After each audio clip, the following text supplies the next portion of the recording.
We're in Daniel. We were in Isaiah. Isaiah was speaking of that future time when the southern kingdom, Judah, was going to be judged, disciplined. God was going to allow Babylon to come around and conquer the southern kingdom and take them captive.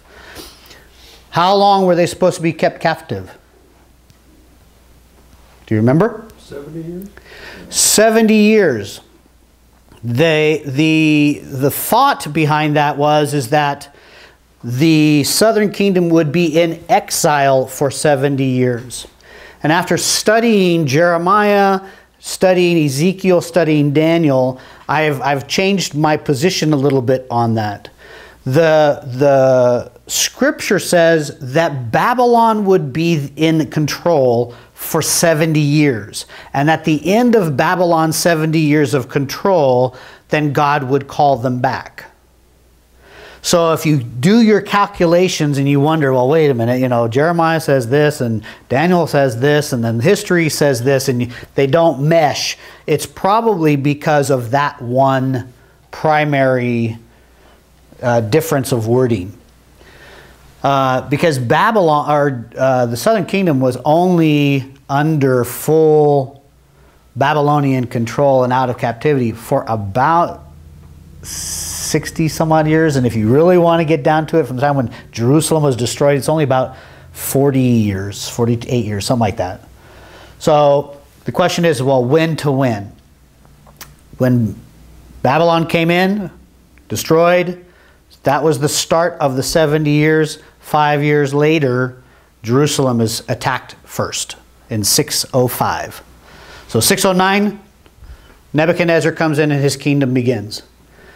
605 is the first invasion into the southern kingdom from Nebuchadnezzar. So there's that 4-year lead. So from 609 to 539. That's your 70 years. So 539 BC before Christ, that's when the captivity ends and King Cyrus allows the Jews to go back home. That's at the end of Daniel. But we're going to look at Daniel, and I want to give you an idea of what's happening, because we have Daniel, Ezekiel, a little bit of Jeremiah, and all of those are intertwined. And I want, so that when you're reading these prophets, you'll know where they're speaking from, what time, what's going on in the world. So in 605 BC, this is the first attack. Nebuchadnezzar comes in and takes over the southern kingdom, takes over Judah, takes over Jerusalem, captures a bunch of young men, bunch of royalty, and takes them off to Babylon. Okay? Later, he comes back again. Now, in this first attack, Daniel and his buddies go. Who can name the other three? Which names do you want? I want. What are their names? Shadrach, Meshach, and Abednego. Right? What was his name? Mishael, and what was the other? Very good, Jennifer. Yes. Oh, what is it? You're cheating. You're looking at the book. All right. So it's Hananiah. Is that a boy or a girl? These are all boys. Young man. Mishael and Azariah.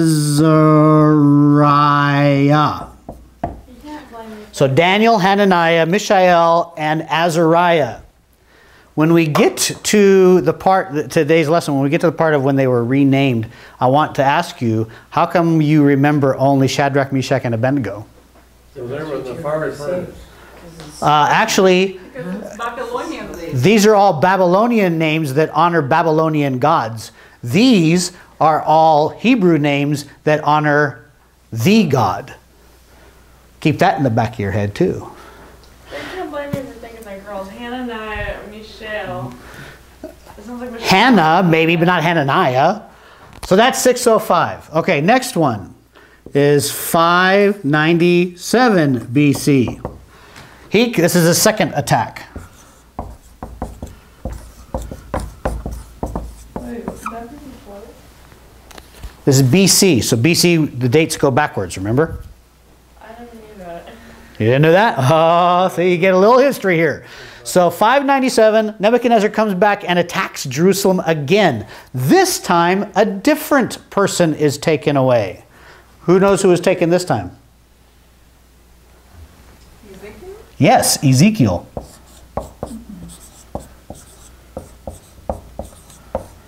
Ezekiel, a priest, he was taken during that time. And if you go to the just before Daniel, you'll see a very large book written by him. A very big one. So that's Ezekiel. Finally, in 586. Yep. 586 BC. This is the third and final time Nebuchadnezzar has had it with the people that he has put in place to basically govern and watch what's going on in his country now. And he's just had it. So he goes in there and he completely burns every palace, destroys the temple, crumbles it down, breaks it up, tears it up. There's nothing left, breaks down the walls of Jerusalem. The city is completely and totally desolate. It is just gone. There is nothing left. That final battle had a siege that lasted about two and a half years. At the end of the 2.5 years, they had finished all the food inside the Jerusalem city. They still had water from Hezekiah's tunnel that was able to come in and out, but they had no more food. So as people were starving and dying, they began to eat each other. Ew. And that was this last battle. This last one, sir. I have two questions. Yes. They never did take all the people out, right? No, they left a lot of the poor people. And the ones they did take out, some of them never went back, right? Some of them never went back. For instance, there's nothing in the Bible that says Daniel, Hananiah, Mishael, and Azariah ever returned. They died in Babylon. They died outside of their city. Yeah. So here's a life. How many want to dare to be a Daniel? Anybody want to take his place? Anybody want to trade their life for his life? Do I get eaten? Huh? Do you get eaten? Yeah. No, but let's look at what some of the stuff that happens to him, okay? So you got this? Hey, That's the time frame. I'm fine. You're fine, you're okay? I just don't like eating. So what's the theme? What's the theme of Daniel, this book we're going to look at? What do you think the theme of it? What's in Daniel? What have you learned? What do you know? We know about the fiery furnace. That story's in there. There's a lot of dreams and visions. Lots of dreams and visions. Lion's Den. Huh? Lion's Den. Lion's den. Yes, there's the lion's den. What else? Oh yeah, he got thrown into the den, but the lions didn't eat him. Right, got thrown in the den, but the lions didn't eat him. Some mental illness going on. There's a little mental illness going Dream on. interpretation. Huh? Dream interpretation. Dream interpretations, yes. Like ghostly hands. And Yes, ghostly hands that write on walls. So, what is this book of Daniel all about then? There's end time prophecies. It's one of the most jam-packed books in the entire Bible outside of Revelation of end time prophecies. What's going to happen in the end? So what is it all about? Is it about prophecies? What's going to happen in the end? Is it about visions and dreams? You know, what do you think it's about? What do you? Because I know all of you read it already. Well, one thing is it's about God's judgment on his people, too. That's right. It is about God's judgment on his people. And it's a very important aspect of what we're going to get at. Yes, it is part of God's judgment, which means that what is going on has been moved into place or put into place by God, right? Yes, I agree with you. Okay, so if this has been moved into place by God, we have at least 1, 2, 3, 4, 5 people that I know, according to what we read, are pretty incredible, awesome servants of God, and yet God's mind was, I'm going to take you and I'm going to deliberately put you into an unholy situation. And that's where I'm... What was different about this unholy situation in those countries compared to what their home country was? In Israel. Okay, let's move it back then. Let's change unholy. Let's change beyond pagan. Was Daniel's life great and wonderful and filled with blessing and wonder and ease and... Well, he didn't die. That's a blessing. He didn't die. That's a blessing. Oh, I guess some people can think that way. Well, come on. You're thrown into a lion's den. You didn't die. There's a blessing. Like, after all this, he's still... Well, no. You just said that he's thrown in a lion, but he didn't die, and that's a blessing. That's true. But he was thrown in a lion's den. But he lived. He didn't have this story written for him so that he would know that he was going to be okay in the end. He didn't go, when the test came, he didn't go and say, oh, it turns out okay. Yeah, I think I'll do it. No, mind you, he's living it. How about being taken out of his own home country?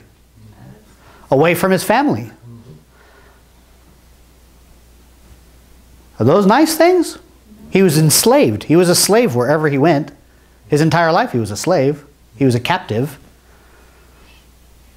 You know? So what's the theme? It could be about holy living in unholy times, or bad times, or pagan times. It could be about end time prophecy, but I think we're going to find a little bit different. And it goes back to what Ed was saying. Go to Daniel chapter 1 and let's read verses 1 and 2. And I want you to tell me, based on verses 1 and 2, what is the theme? What is the main point? Larissa, can you turn that light on for them, please? Is that better, ladies? Yeah? Do you need this closed? No? Okay. Okay. Daniel chapter 1, verses 1 and 2. Here we go. In the 3rd year of the reign of Jehoiakim, king of Judah, Nebuchadnezzar, king of Babylon, came to Jerusalem and besieged it. And the Lord delivered Jehoiakim, king of Judah, into his hands, along with some of the articles from the temple of God. These he carried off to the temple of his God in Babylonia and put in the treasure house of his God. What's the theme?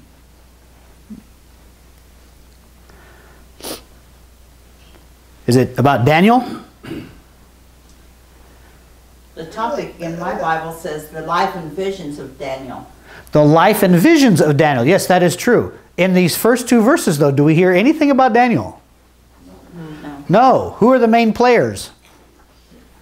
God and the king.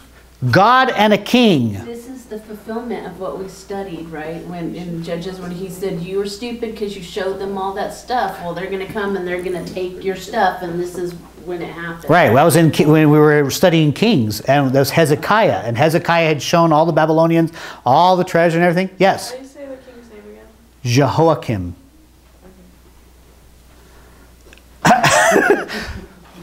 Let me ask you, what is it that, other than King Jehoiakim, who was taken away or delivered, who is the one doing the delivering? Who's the one that's really the primary? God. The Lord, right? Isn't that what it says? Yep, the Lord. And the Lord delivered Jehoiakim, king of Judah, into his hands, into Nebuchadnezzar's hands. Who was it that was behind all this? God the Lord. That's what Ed was saying, wasn't that? God is moving this story. He is moving the chess pieces in this case. He is empowering and enabling Nebuchadnezzar and his armies to come in and do what he's doing. Now, is this about King Jehoiakim? No, that is now, but he's just one part. He's just a little bitty part. What is this really about? Look at verse 2. Look really closely to verse 2. What is it in verse 2 that really, really, really is what is an issue?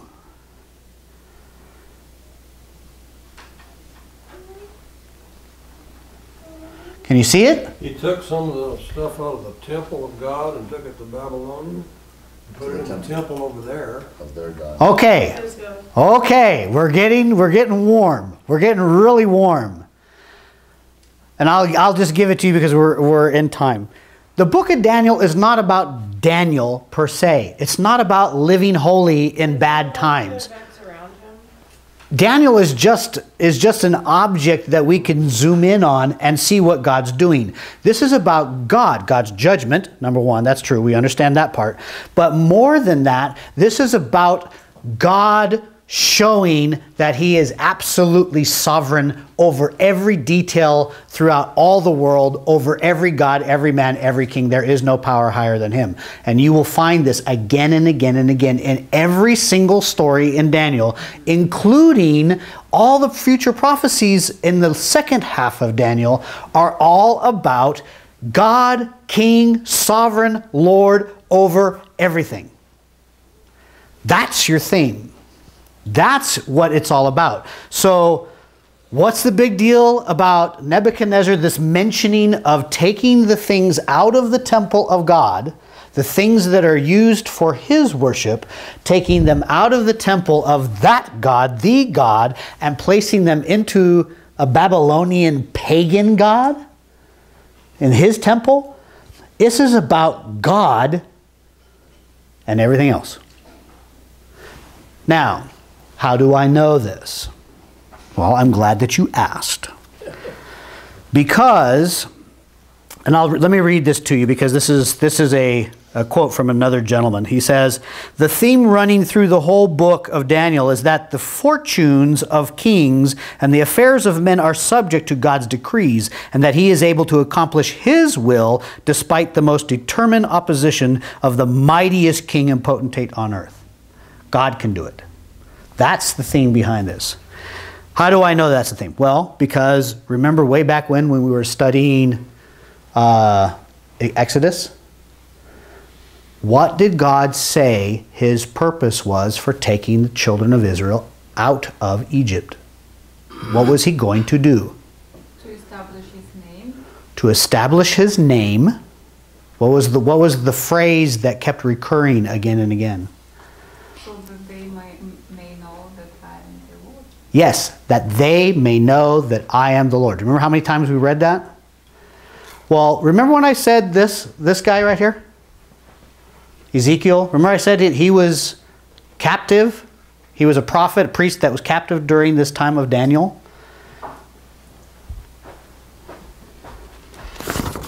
Have you ever read Ezekiel? Yeah.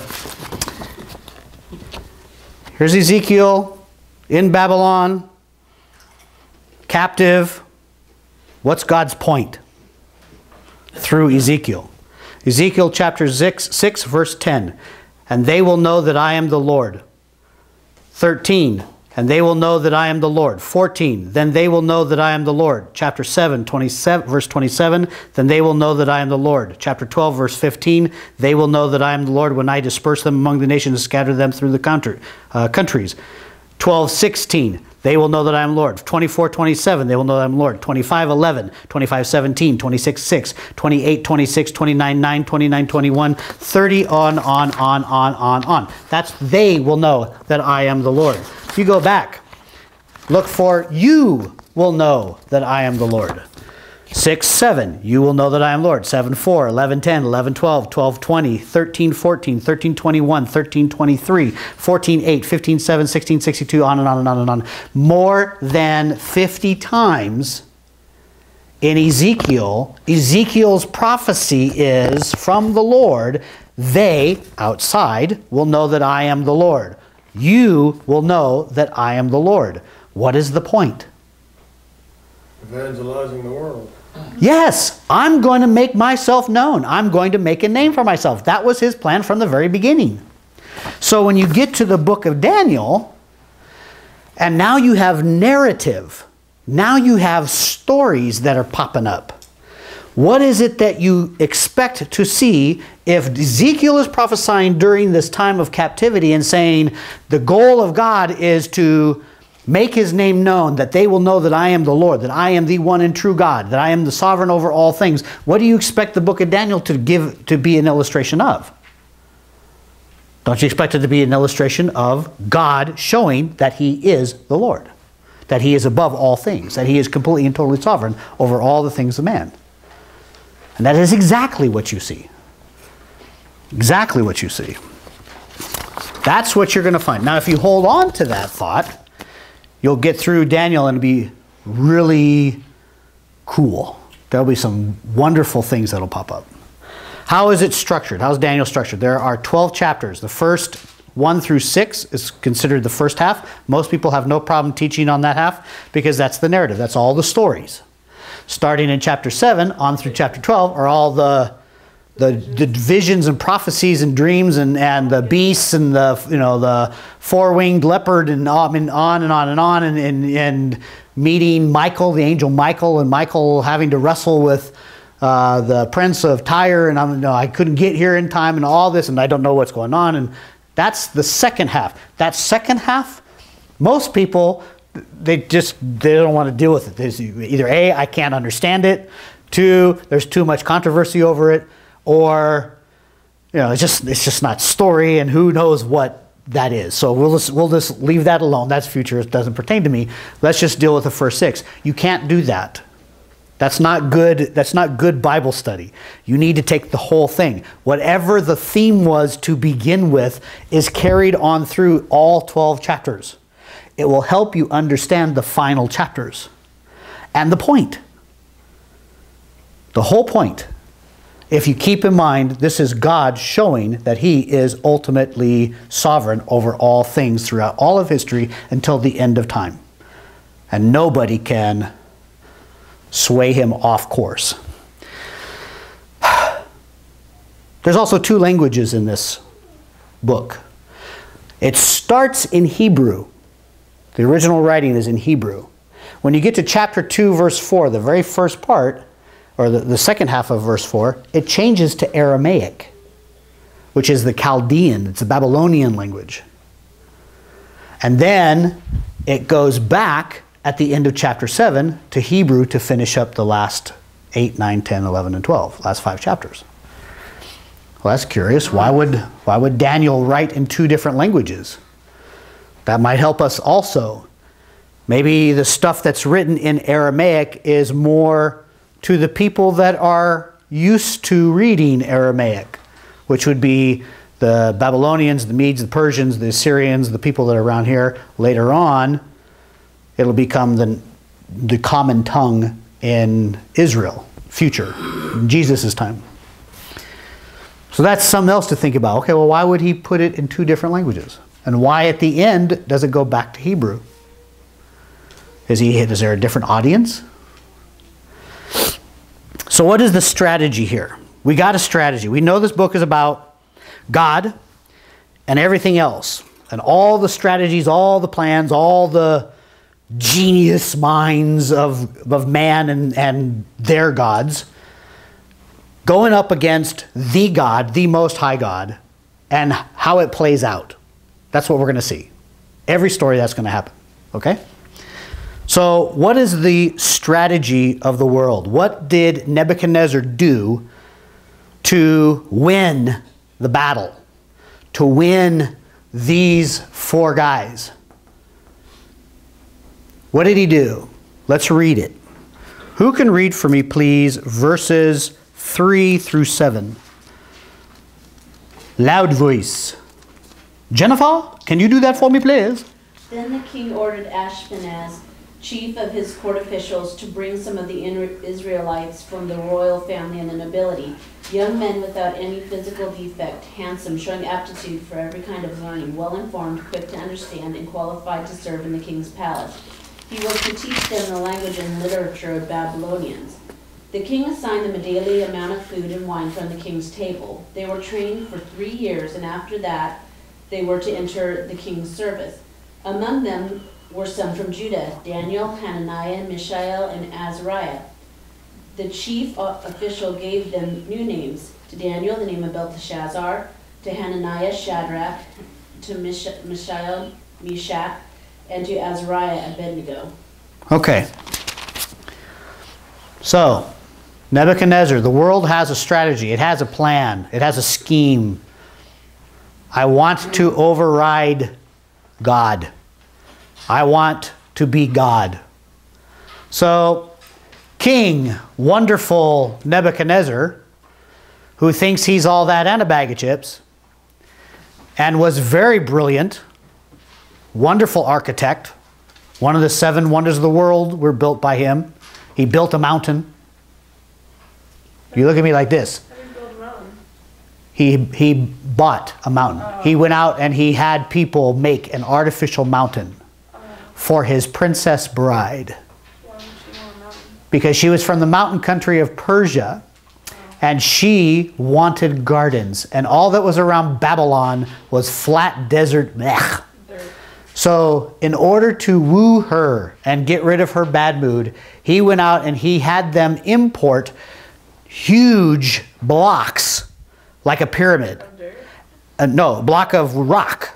And he had it put in Babylon and built her a mountain, and then built gardens and trees and walkways and waterfalls off of this this artificial mountain, so she would have some place to walk. How long did that take? I have no idea how long that took, but it was considered one of the 7 wonders of the world, ancient world.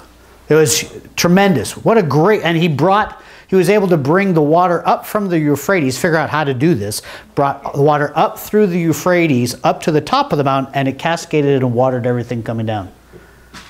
Wait, would it just continuously walk, like it was a river kind of? I don't know. I have no idea, but that was, Water at once. ask my daughter because she read it in her history book. Anyway, so he was not a dumb man. He was a very brilliant man, and his kingdom was tremendous. And he was very proud man. So there's your opposition. Here's God, Most High God. Here is Nebuchadnezzar. True, God gave Nebuchadnezzar the ability to process this, or to see through this judgment on his people. So God knows, we know from reading that God's in control, God's handling this whole thing. Nebuchadnezzar thinks it's all about him. Okay, so what is Nebuchadnezzar's strategy based on what we read? What is he going to go do? Who's he going to go get? Who's the target? Jews? Besides Jews, who amongst the Jews? Who amongst God's people? The cream of the crop. The cream of the crop. What age? Young. Young. Yeah, don't throw that away. These are all important. Every last one of these is important. They are young. That's one. What does young mean? How old?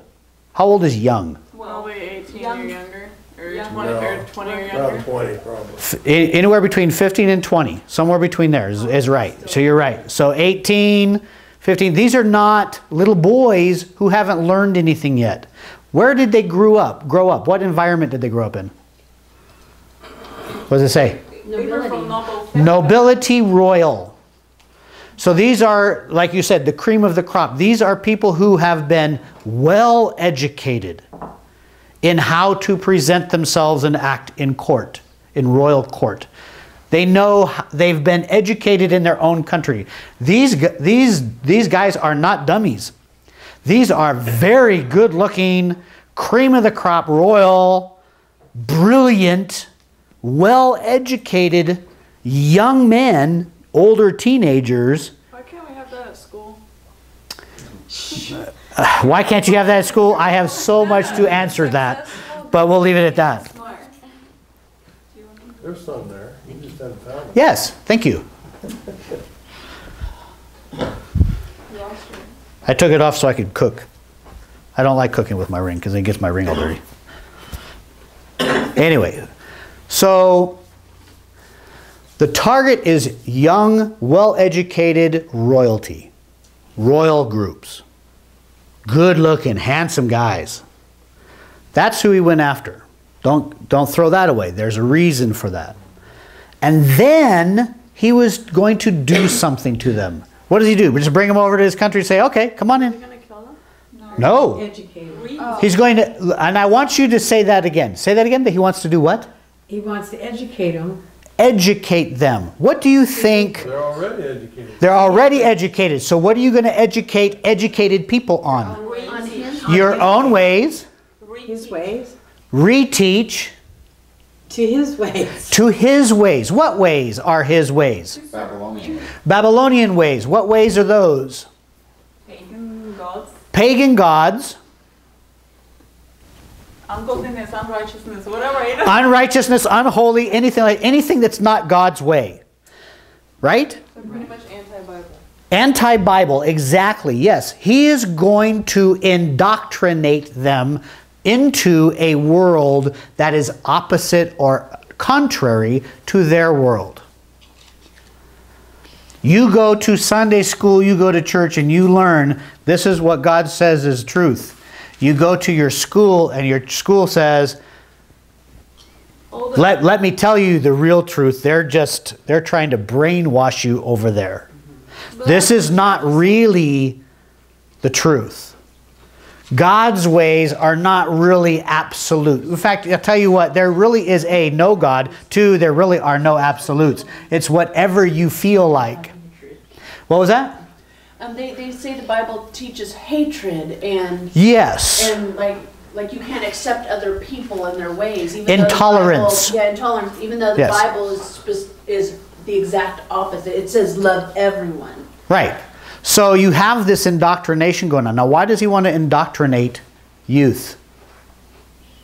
Why not a bunch of old men who really know their stuff? Because he's going to use them a long time. He's going to use them a long time. But didn't they live to be like a couple 100-year-olds or something? Or, No, not by that time. Oh. No. They got shorter and shorter. Yep, they got shorter and shorter. Why do we indoctrinate our youth? They're easier to indoctrinate. Thank than you. another person. Yes, they're easier to indoctrinate. We're more gullible. Well, not only are you more gullible, but you're more open to new ideas. New idea. Yeah. Yes. And if you have not had the ability to know what is good and right, what is a blessing in your life and what is not a blessing, and having to work through certain situations to gain blessing, and instead I say, well, if you do it my way, I'm going to make it really easy for your life. I will make it really good. So it's kind of like giving a child ice cream. Yes, it's like giving a child ice cream. Can I make a child do what I want it to do if I give it ice cream? If I bribe it? Yeah? Yeah? She says, yeah. Yeah, I can do that.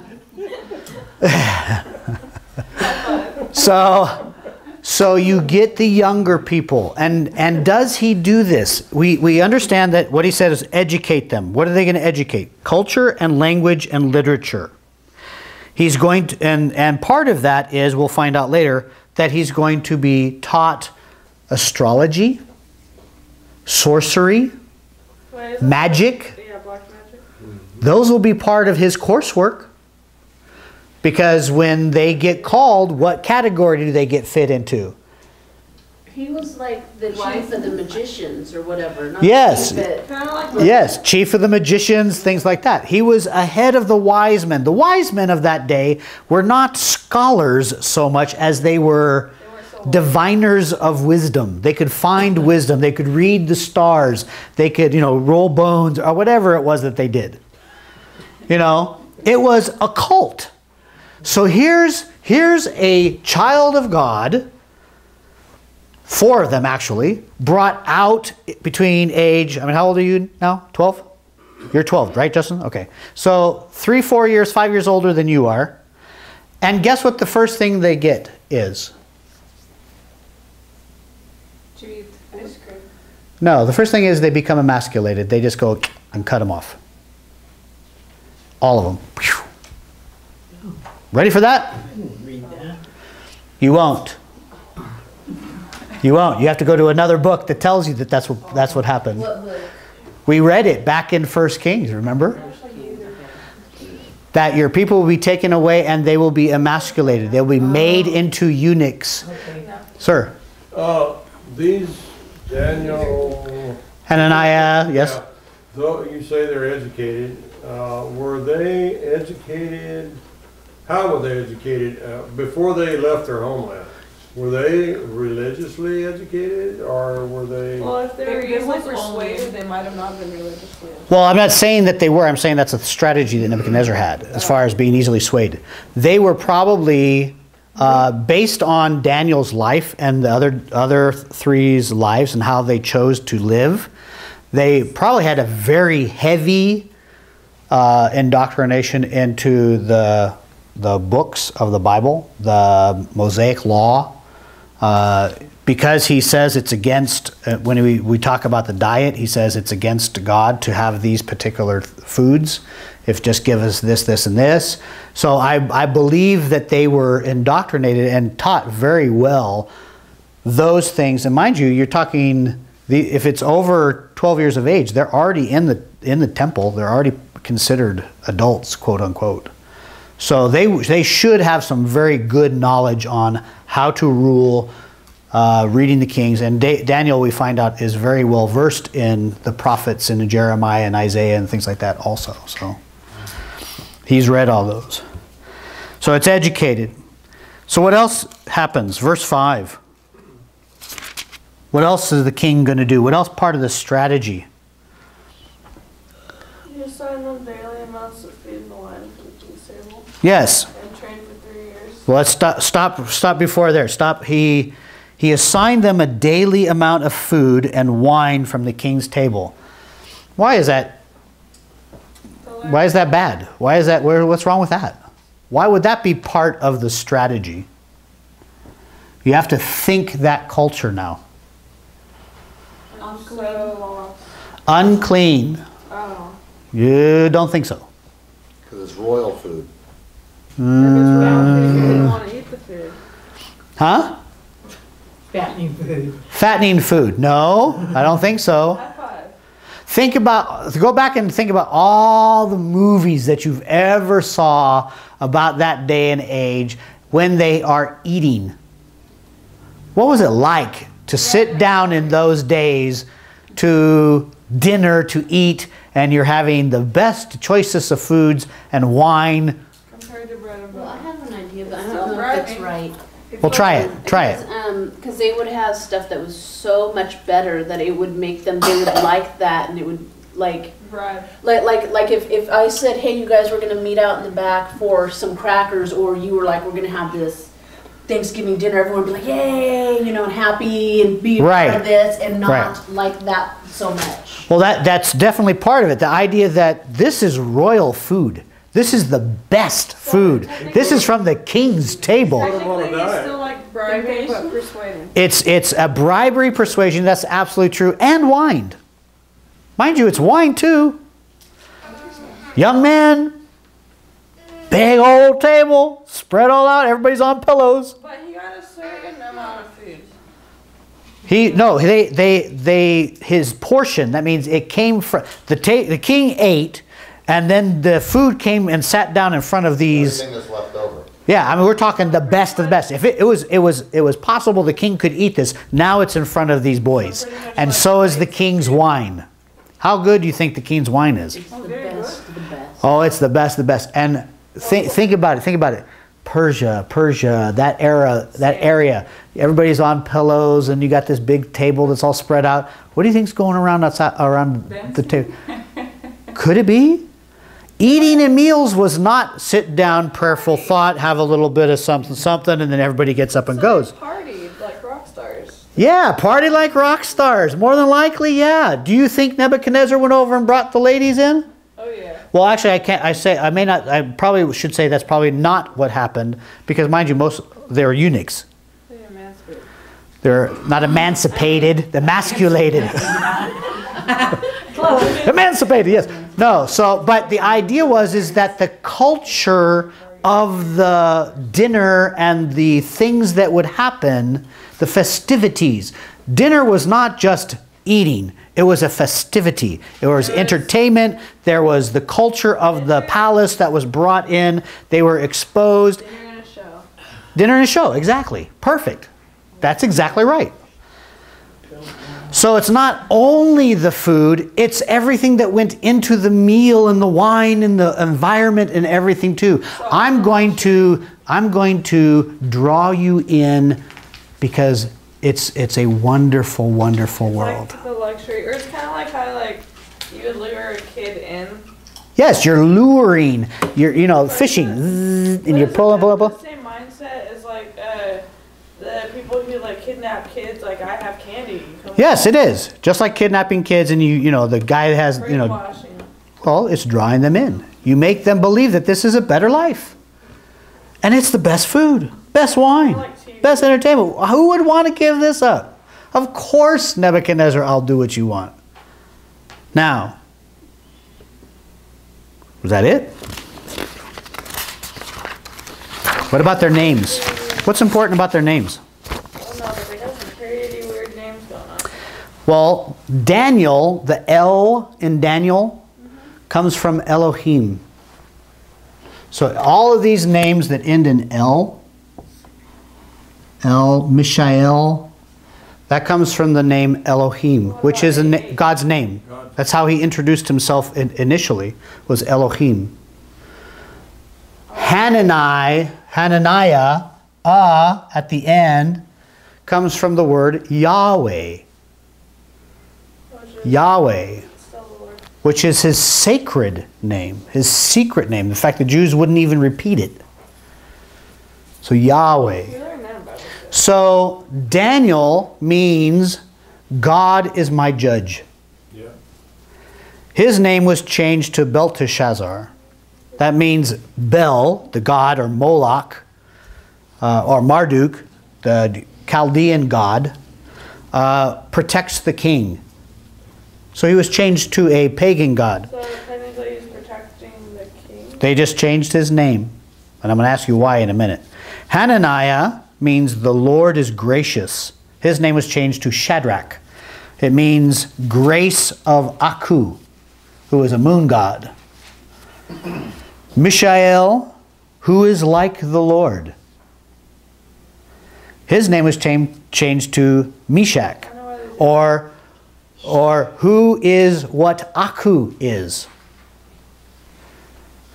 Azariah is the Lord is my helper, and his name was changed to Abednego, which means servant of Nego, which is another Chaldean god.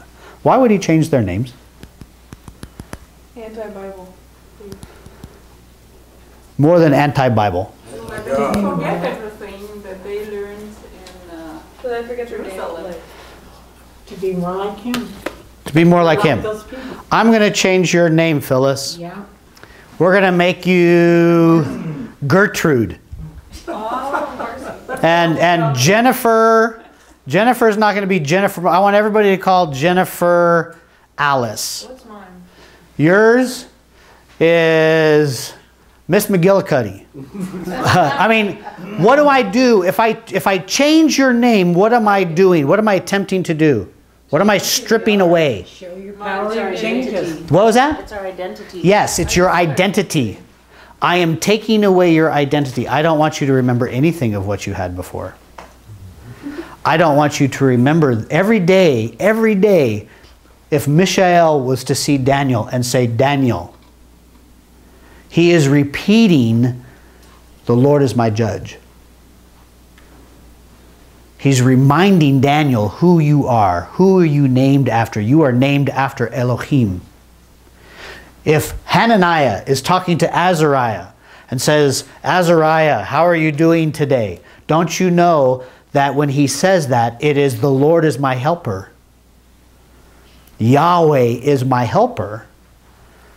And now I'm going to change that. I want to strip you of that. So not only do I want the young, influential people, the youth, who are very bright, hungry for knowledge, well-educated, but now I want to indoctrinate you. I'm going to re-educate you into our ways. I'm going to tempt you with our culture and the good of our land and our foods and our wines and the things that you can have. All this can be yours. And I'm going to strip you of your identity. You're no longer Daniel, you're Belteshazzar. You're no longer gods. You are now my gods. So technically I own you.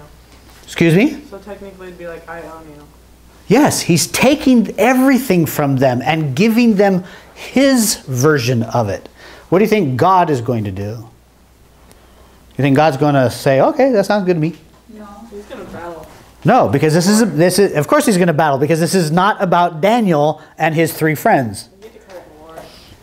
Can you repeat what does Hananiah, Mishael, and Azariah mean again? Yes, ma'am. Hananiah, the Hebrew word meanings. Hananiah means the Lord is gracious. Mishael, who is like the Lord. And Azariah is the Lord is my helper, or Yahweh is my helper. Let's see God's response here. Verse 8. But Daniel resolved not to defile himself with the royal food or wine, and he asked the chief official for permission not to defile himself this way. What was Daniel's resolve? What did he resolve to do? What did he set his mind?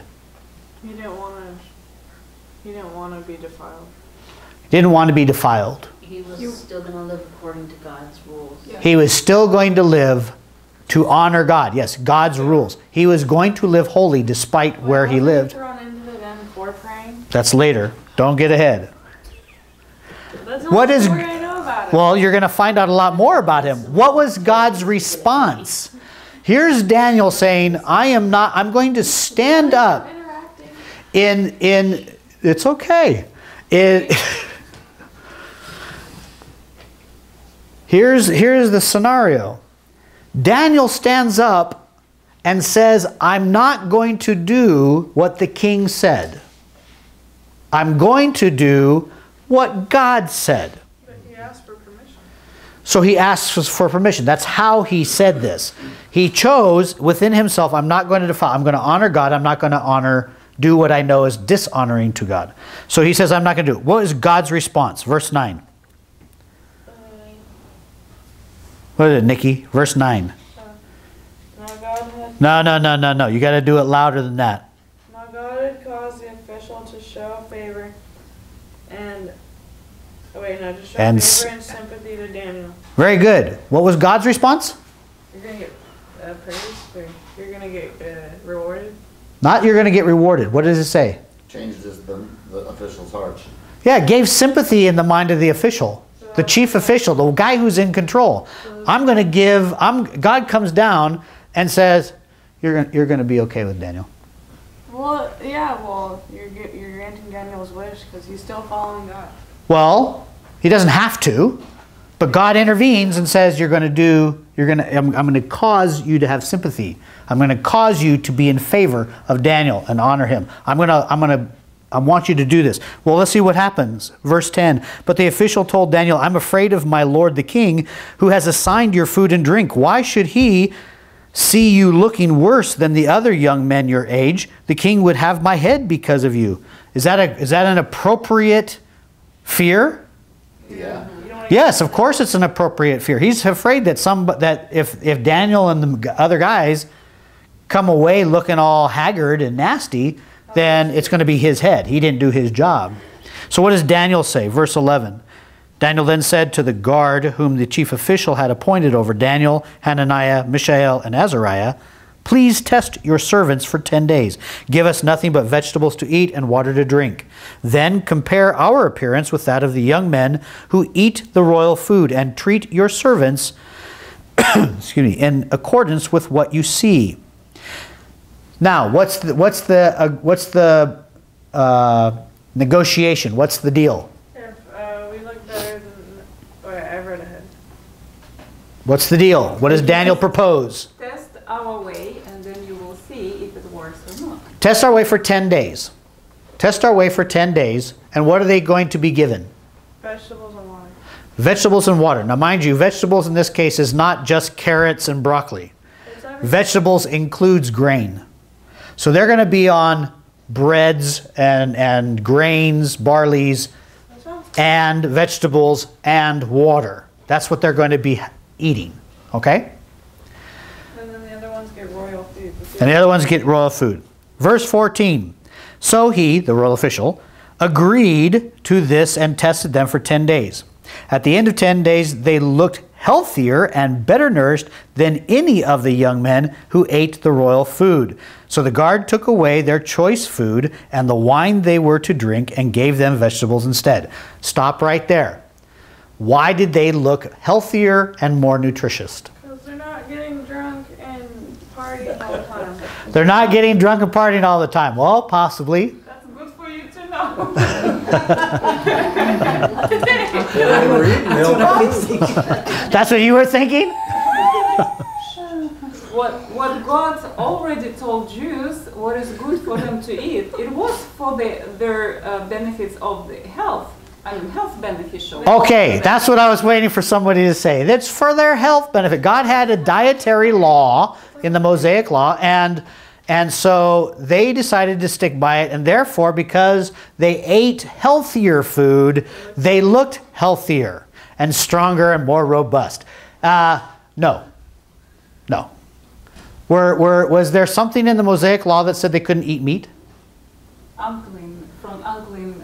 There's nothing that said that the royal food was unclean. Was there anything in the... If they were pagans, then there for sure was unclean. How was it unclean? Like pigs, you know, the Jews didn't eat pork. They didn't have lambs? They probably had it. So why couldn't they eat the lamb too? Why didn't he just say, well, just give us food that hasn't... Because it was brought to other gods as a... Oh, brought to other gods. So it was offered to other gods, offered to idols first. Maybe that's why. Yeah. Who knows? Wow. I still say it had nothing to do with what they ate.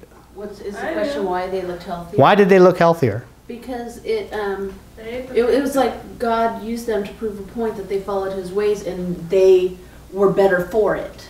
Do you think that they would have been healthier and more robust if they decided to only eat kiwi and water? Do you think that they would still be more robust? What? If it No. would still please No. God? If it would still please God, if it would be his commandment, yes, they would. Yes, they would. If they were following, and I truly believe this. Why do I believe this? Because of the next verse. 17. For these 4 young men God gave knowledge and understanding of all kinds of literature and learning, and Daniel could understand visions and dreams of all kinds. Now, there's a sandwich. Daniel doesn't want to be defiled. What does God do in the beginning? What's the first end of the bread? What's the first book end? God gives... No? God gives favor. This is a good plan. God's in favor of this plan. Yes.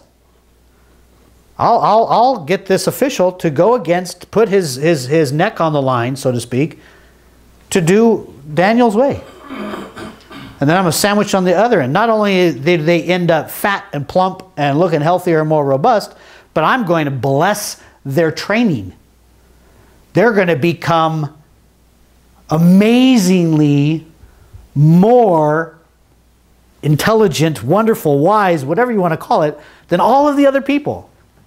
So here's God on one end blessing them from this end, and God on this end blessing from this end. Anything in the middle, God's got to say yes to. I'm thinking, why are they more plump? Because God blessed them and said that's the way it's going to be. I honored their desire to honor me. So God gave them favor in the beginning so that they could eat that particular food. God ensured that they were nice and healthy and robust. And at the end, not only did he make them healthy and robust so that they would honor him in that regard, but they would also honor him, or he would honor them by giving them incredible intelligence. How much intelligence? How much more? Keep reading. Verse 18.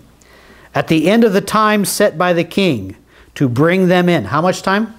3 years. 3 years. So at the end of 3 years, the chief official presented them to Nebuchadnezzar. The king talked with them, and he found none equal to Daniel, Hananiah, Mishael, and Azariah. So they entered the king's service. In every matter of wisdom and understanding about which the king questioned them, he found them 10 times better than all the magicians and enchanters in the whole kingdom. And Daniel remained there until the first year of King Cyrus. But God didn't like magicians and enchanters and people who could read the future and visions and... He doesn't. He doesn't like them. That's why it's in this dude's kingdom. Yes, this is not the people of Israel's kingdom where these magicians and enchanters and diviners are.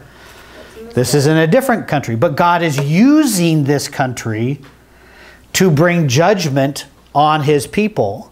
And in doing so and keeping that remnant safe, that remnant of under his power, he is showing the world that he is completely and totally sovereign and in control at all times.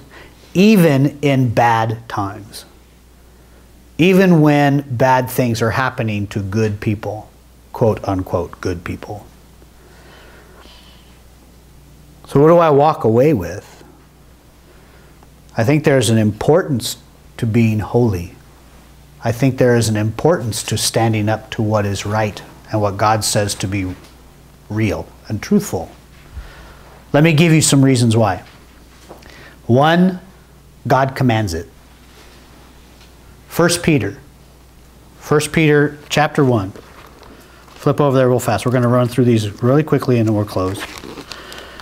1 Peter chapter 1.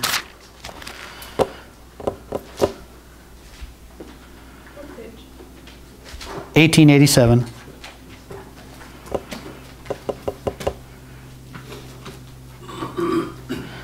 through 16. Ed, can you read 14 through 16? I'm sorry, I didn't even go. Oh, that's okay. That's all right. Let me.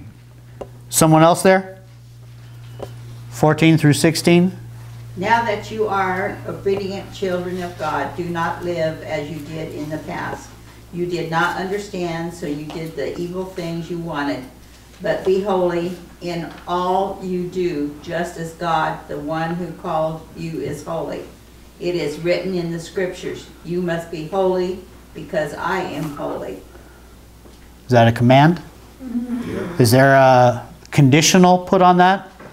Be holy, but if you're in hard times or you're in bad pagan places, you don't have to be. Is that in there? No. No. Did Daniel do that?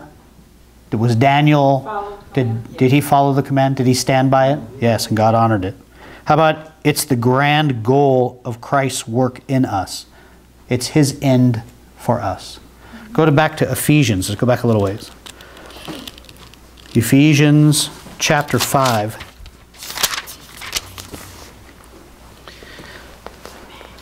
It's on page 1823 in the Black Bibles. Ephesians chapter 5, starting in verse 25. It's a familiar one, but I want you to listen to what Christ is doing. Husbands, love your wives just as Christ loved the church and gave himself up for her to make her holy, cleansing her by the washing with water through the word, and to present her to himself as a radiant church without Stain. or wrinkle or any other blemish, but instead holy and blameless. What does Christ's work do? Presents us how? Holy and blameless. That was part of his intent in his work. How about holiness is the surest evidence of salvation? James chapter 2. That's back the other direction. Right after Hebrews. It's going to be James chapter 2. Oops, I'm missing it. James chapter 2, verse 26.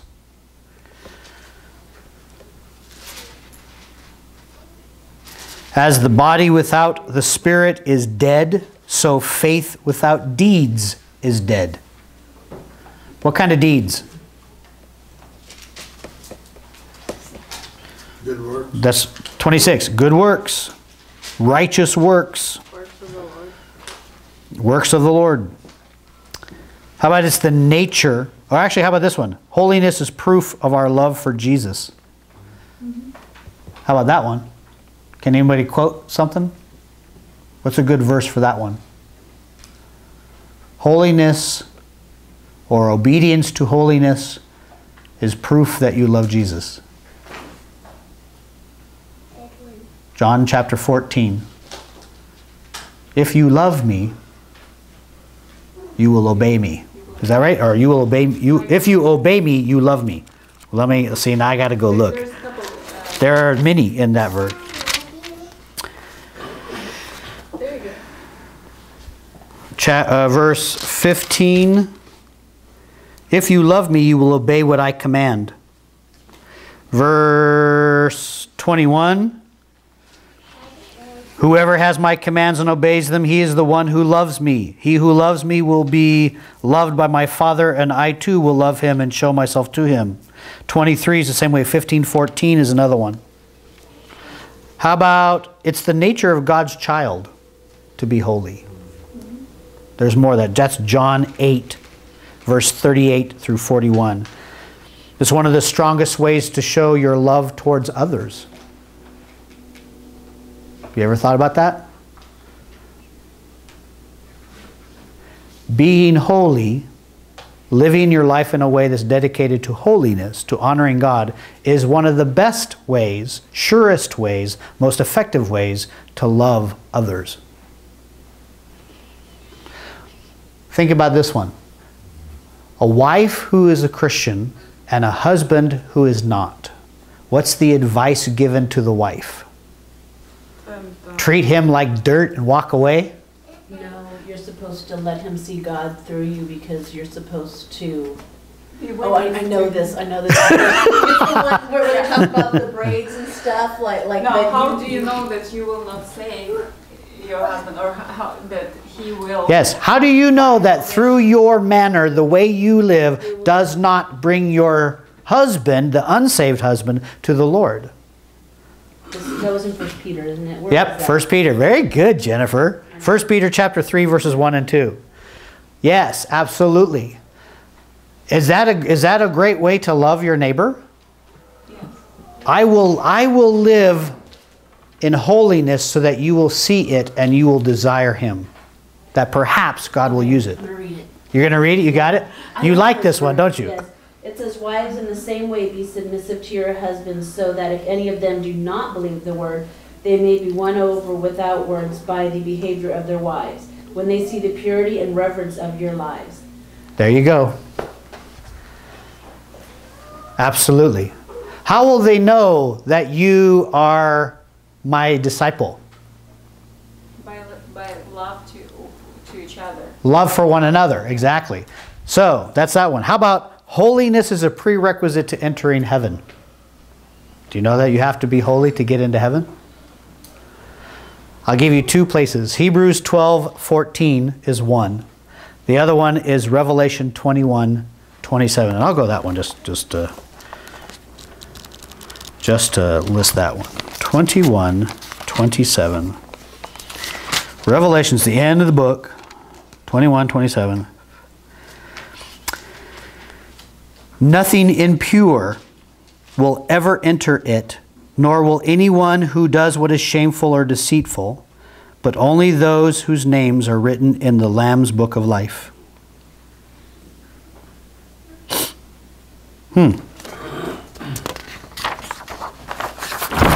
So Daniel's, yes ma'am? No. Oh, okay. So Daniel begins with a plan. The world's plan, Nebuchadnezzar's plan. Did the plan work the way Nebuchadnezzar wanted? No. No. Do you know it's also very interesting as you read through Daniel? Every single time something comes up. There is a need for a wise counselor, a chief magician, someone who's able to read the signs and interpret the dreams. Do you know that Daniel never uses any of his Babylonian training to answer the king? Not one time. Nothing that he gained, nothing that they taught him, did he bring before the king. Go, oh yeah, I got that. I got that one. I know that one. Your great writer so-and-so answered that question, that philosophical. Here you go. So he lies about it? No. He says, that's impossible for men to know. It's impossible for magicians to conquer and answer. There is no God on this earth that can answer, but there is a God in heaven who knows. There is a God and one God who knows, the Most High God. He can answer and He can bring you this. Huh? It's just like hint, hint. It's not a hint, hint. It's blatant out in your face. All of the stories, listen to all of the stories that you can remember. The lion's den. How did they capture and trick or get Daniel to be arrested? What was the crime? Praying. Praying to God, the one God. When they said that he couldn't, they saw him up in his room. Right. And how did he come out of that? He was thrown in the lion's den. What happened? He didn't get eaten. No, not he didn't get eaten. What happened? How come he didn't get eaten? They were hungry. Well, Jesus was in there with him. Jesus or the angel or whatever, God closed the mouths of the lions. Hananiah, Mishael, and Azrael. Why did they get thrown in the fiery furnace? They wouldn't bow down to that big statue. To the big statue. I'm not going to praise and bow down and give worship some great big statue, some big gigantic idol. And not only did they say that, but when they come before the king says, we're not even hesitant in our answer. Our God will deliver us out of your fiery furnace. And if not, oh well. We are not going to go against our God. We will not bow down to your idol. So he gets thrown in. Who is the fourth person in the fire? Yeah. Nebuchadnezzar looks at it and goes, wait a minute, didn't we throw 3 people in there? Who's that other guy? I see another one, and he looks like the Son of Man. That's a phrase meaning he basically looked like a radiant angel. He was this mighty other being. Who is that? All of his men died, so it couldn't have been any of them. Well, yeah, the people that threw him in, actually the fire was so hot that as they were throwing in Hananiah, Mishael, I'm going to get that yet, and Azariah, actually the flames sieged them and burnt them. And so Nebuchadnezzar's looking, Shadrach, Meshach, Abednego, come out. Come out. And they come out. Who delivered that one? God. Here is the whole theme behind it. It's always someone pitching against God, someone contending against God. And every single detail. How about this one? Nebuchadnezzar loses his mind. Why? Because God took it. Because God took it away. Why did God take it away? Because he was going to show him that God has the authority to make kings and take it away, and that it's not the people, it's not the king, it's him. That's right. It's God who gives and raises up and takes away. Absolutely. But you know what's interesting? After each one of these stories, the king says something. He realizes that God is God, and then we go into another story where he has to be reminded that God is God because he doesn't remember. Absolutely. Nebuchadnezzar is being converted bit by bit by bit. In chapter 4 is written from, the first part is written from Nebuchadnezzar's hand initially. Says, King Nebuchadnezzar, to the people, or the peoples, nations, and men of every language who live in all the world, may you prosper greatly. It is my pleasure to tell you about the miraculous signs and wonders that the Most High God has performed for me. How great are His signs, how mighty His wonders. His kingdom is an eternal kingdom. His dominion endures from generation to generation. That's how that chapter begins. It finishes with a similar exaltation when Nebuchadnezzar, after 7 years of losing his mind, God restores his mind when Nebuchadnezzar looks up and acknowledges that the Most High God is truly God and declares it. So what happened to Nebuchadnezzar? It's about Nebuchadnezzar, right? This whole story is about Nebuchadnezzar. No. God finally got him converted. And then in verse 5, or chapter 5, what happened to Nebuchadnezzar? He's out of the picture. He's gone. We don't know anything else about Nebuchadnezzar. Wait a minute, God, you just spent all this time converting Nebuchadnezzar, showing him again and again that you are truly the Most High God. And then when he gets it, come on, isn't he going to become a great evangelist and go convert all of Babylon now? Come on, it's about conversion and all. That's what Daniel's about. No, because you know what? We just go to the next king. And again, God's going to present another story where another king, holding to another god, tries to rise up against the Most High. And you're going to get another story. And then that king's going to go away and another king's going to come up. And God's going to do it again. That's the book of Daniel. The whole book. From beginning to end. Do you know who the ultimate person in the book of Daniel is? It's at the very end. Very end. There is coming a king whose kingdom will never end. And his throne will be the throne above all thrones. And nobody will be able to overtake that throne. It will be an everlasting throne. And you know what, Nebuchadnezzar? Your kingdom is not. Do you know what, Rome? Caesar? Your kingdom is not. Alexander the Great, you know your kingdom? Your kingdom's not. But there's coming a king. And that king will never be dethroned. And his kingdom will never be wiped away. And we will be in that kingdom. But we have an example now. Live like Daniel. Questions, comments? We'll go into chapter 2 next time. That's only chapter 1. That was only chapter 1. We got 11 more to go. Let's pray.